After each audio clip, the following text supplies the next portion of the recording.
him testing us about what we talked about yesterday and things like that. So it's one of the great things about the sport. Every day is a challenge, and today we got our first one. Caleb's rookie season had its ups and downs. He took care of the ball just fine, ranked 3rd in interception percentage and 6th in touchdown to interception ratio. He threw just 2 picks in his last 14 games and wasn't afraid to use his legs either. On the other hand, he did have the worst QBR in the league on passes 20 yards or more downfield and on 3rd down. He also took the most sacks in the league. So lots to work on there. D. Wood, how can the Bears ensure that Caleb Williams takes that next step in his development this year? Well, we've already seen them start to address the issues. When you watch Caleb Williams last year, a lot of it was the immediate pressure up the middle. So what did Ben Johnson and the Chicago Bears do?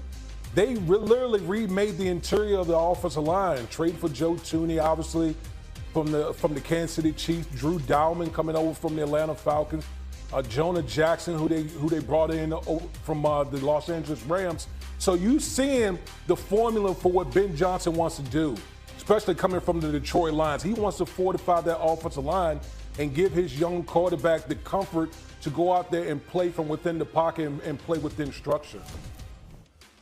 You know, Dan, some teams criticize the Chicago Bears front office for overpaying offensive linemen, something I just couldn't relate to when I saw that. But anyway, one of the things to look for is, I think Jared Goff, when he was under Ben Johnson's tutelage in his first year, his sack total was reduced by 12.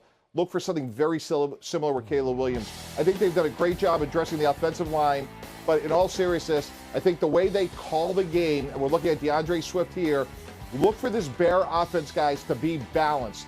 And that's what Ben Johnson wants to do. I work with him in Miami. He wants to be able to run the ball, control the line of scrimmage, and then take shots down the field. So to me, Caleb Williams will be sacked less because of one of the things that Ben Johnson does so well in terms of controlling the game, in terms of how he wants to call it. That sack number almost has nowhere to go but down. He was sacked 68 times last year. That is tied for the 3rd most in a season since sacks were first tracked in 1963. To last year's 4th overall pick, wide receiver Marvin Harrison Jr. didn't have the rookie season a lot of people might have expected him to have, but his quarterback, Kyler Murray, expects big things for his young wideout's sophomore season. For him to have 8 touchdowns and feel like he didn't even scratch the surface is I think that's saying something. Obviously, me and him have to be better, and we will be better. But I loved where he was mentally at the end of the season. I remember the jump for me from year 1 to year 2 was astronomical. Like, God, the game slowed down so much for me. All I tried to do year 1 was get better each and every week, improve on the things that I needed to improve on. And I think in year 2 now, he's ready to go off.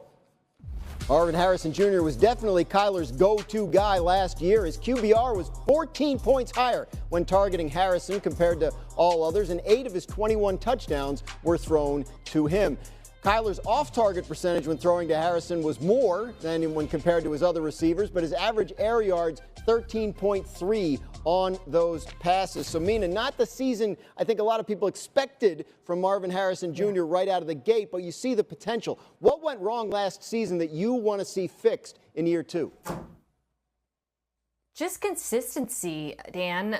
I think you're right to highlight the expectation. I had really high expectations, for Marvin Harrison Jr. And there were points last season where he hit that. I think of the Rams game where he went crazy, passes downfield. And then I actually thought in the final game of the season, which didn't matter, Week 18 versus San Francisco, you saw the receiver that you thought you were getting with the 4th pick overall. So I think for this next year, it's really going to be for Harrison Jr. expanding the route tree, working on some of those concentration catches, and just establishing a floor for himself as the wide receiver 1 in the offense, because there were very high highs, but then there were a few games there where he disappeared. That cannot happen moving forward. I see a similar trajectory. I go back to what Kyle Murray said, which is just fundamentally more time on task. They just don't have a lot of time under the new CBA. And this Cardinal offense, to me, is a little underrated. When you look at Trey McBride, Michael Wilson, to me, is a little bit underrated. And again, if you're going to double Marvin Harrison, he'll create opportunities for others. If you single him because of his size, his route running ability, and most importantly, his hands, I think he has just great natural hands. He should have a dramatically better season. I'm very bullish about this Cardinal offense led by Marvin Harrison's development. He did catch 8 touchdowns last season, which is tied with Larry Fitzgerald and Anquan Bolden for the most by a Cardinals rookie, so good company there at least. Another player we're watching for a possible big sophomore jump is Bo Nix, who may have been the surprise of his freshman class. Showed a lot of promise last season, and he can be even better if he improves in a few areas. He ranked top 10 in QBR in the red zone and in the fourth quarter while being sacked at the 3rd lowest rate in the NFL. However, he did struggle against the blitz and throwing downfield. His completion percentage over expected also ranked 28th in the league. So, Mina, what would you like to see from Denver's quarterback going into his second season? Yeah, I think you want to see, as sort of is highlighted by those stats, more production on throws that aren't screens, which is a pretty strong component of their offense. I'm really looking for improvement in that intermediate 10 to 20 yard range where he was 29th in QBR. Now, I want to add that's not all on Bo Nix. He had very good pass protection, but outside of Cortland Sutton, not really a group of world beaters at receiver, and I suspect that's a position they're going to add to potentially in the first round of the draft. They also had a fairly middling run game that I think could be improved a lot. Another thing that they might look to target early in the draft. But I am very optimistic about this offense this year with the addition of one of those players, Evan Ingram as a tight end. I think Bo Nix's improvement will be amplified by the improvement of the players around him. I also see Bo Nix improving. I think he could be a top 10 quarterback. I was wrong on him. I didn't see the high-end athlete that he is. He had 430 yards rushing. His movement skills was way better than I realized. I agree, Mina. I think at some point they'll probably add a running back. But to have this sort of athleticism really puts a lot of pressure on defense. And I think the other thing we're going to see from Bo Nix, because Denver has such a good defense, they had those 2 good players from San Francisco and Greenlaw and Hufanga. I'm sure Sean Payton's going to remind Bo Nix, hey, we don't lose the game on offense. We have this great defense. So when he can make plays with his feet that we're looking at here, hopefully an improved run game, this offense should be a lot better, and I think Bo Nix has a chance to be a top 10 quarterback.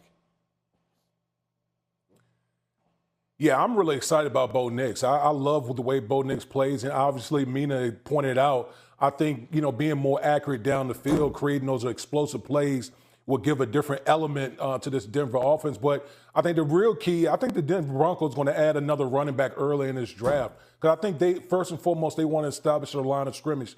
The Broncos have a very good offensive line. They want to be physical. They want to run the football.